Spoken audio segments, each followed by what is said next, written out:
What's up guys, the next review I want to do today is the Master Chief from the Halo Legends short film, The Package.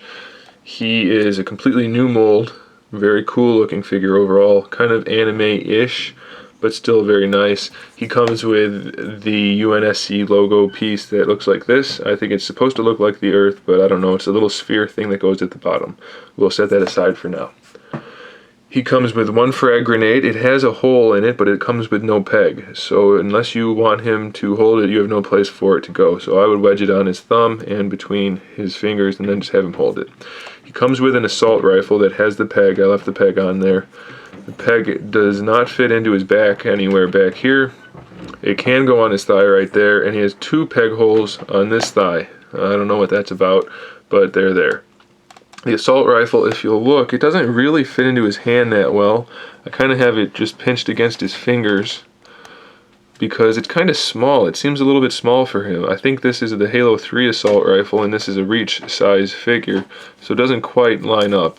And as you can see, his hand's pretty big. It's got kind of a bigger mold to it, and then the part that he holds is pretty narrow, so it doesn't hold at all unless you kind of wedge it in there. So I don't really care for that. Yeah, we'll just leave it off. Okay. He does stand at Reach scale. He's 5 3/4 inches tall, so he's a good size figure. Nicely sculpted, nicely painted, very cool looking figure. All the lettering and little marks and emblems and things on him are pretty nice.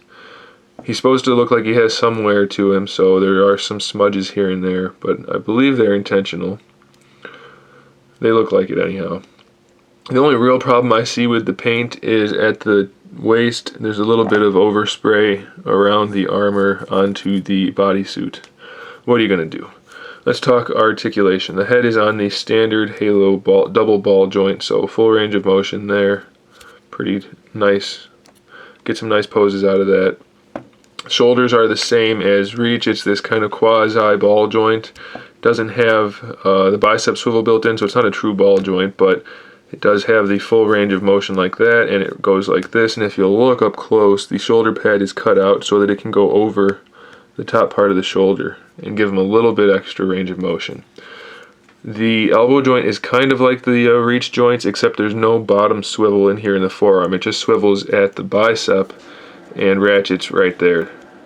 Now that does limit the articulation a little bit. You can't rotate the forearm. It's not a big deal. You can still rotate the wrist. But also, it's worth noting that he doesn't even get a full 90-degree bend out of the elbow. If I can keep him in my hands. It makes it a little bit difficult for him to hold his gun. Because of the lack of mobility in the elbow, he's going to hold it kind of awkwardly. But it's not too bad. Let's get it up there just to show you real quick. Get that in there. And put his hand like that. They definitely didn't design this guy with the thought of him holding his gun, I don't think. Because it could have been way better. He can hold it, but he really holds it off to the side, probably more than he should be. Should be kind of more at this kind of angle like that. But it's still, you know, it's not terrible, it's okay.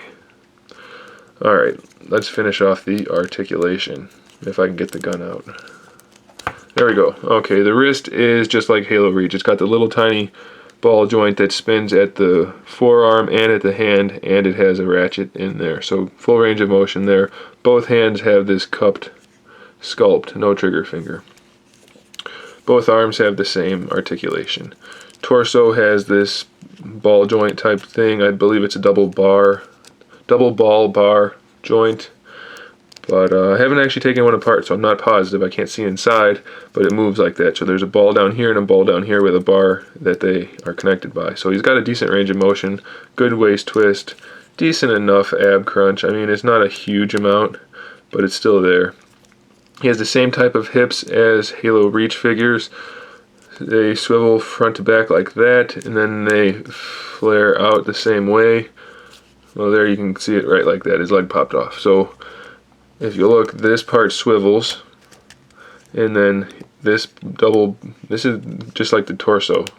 only smaller. It's got a big ball in here and a little one down here, and that allows for the range of motion. So the thigh, it will swivel around on that ball joint and it will flare out a little bit, but he does have pretty heavy armor on his thighs, so there's not a whole lot of motion there. The knees are pretty much the same as Reach as far as articulation goes. They're ratcheted, and then they have the swivel. But like I said, on the thigh, it's really thick leg armor, so he doesn't have a great range of motion at all. One thing I really do like, though, is the knee pad. The knee guard is down on the shin, and there's a piece up here above the knee. So when the leg's up, you really don't see any undersuit at all, even when it's bent a little bit. And then even when it's down, it's still pretty well covered, so it looks really nice. I love the way they had that line up and tuck in there. Really good design choice. The ankles are the exact same as the Reach figures. They have the twist up here and in the foot, and then they're ratcheted. I have mine sideways right now, and you can probably hear the ratchet's pretty good in the ankle, so that's nice. The toe joint is the same as the Reach ones, it's just a lot bigger. And the feet are really square on the bottom, nice and flat. So you should be able to get some decent poses out of this guy, even though he is somewhat encumbered by his armor and has somewhat limited mobility in the elbows and the hips. You're not going to have to worry about him taking too many shelf dives because of his nice, big, flat feet. So a really good figure overall. There are a couple of complaints like I pointed out, but still it's very nice. And it's another version of Master Chief, so I can't really think of a reason not to buy it. For 11 bucks, you're getting a heck of a figure. So there he is, guys. Thanks for watching. Let me try to end this video before I sneeze. Oh boy, here we go. Alright, thanks for watching, guys. Stay tuned for the rest of the Halo Reach or Halo Anniversary Series 2 reviews. Now, of course, I can't get him to stand. Oh boy. There we go. Alright, let's get a good angle. There he is. Alright guys, thanks for watching. Stay tuned for the rest of the Halo Anniversary Wave 2 figure reviews, and in the meantime, keep collecting.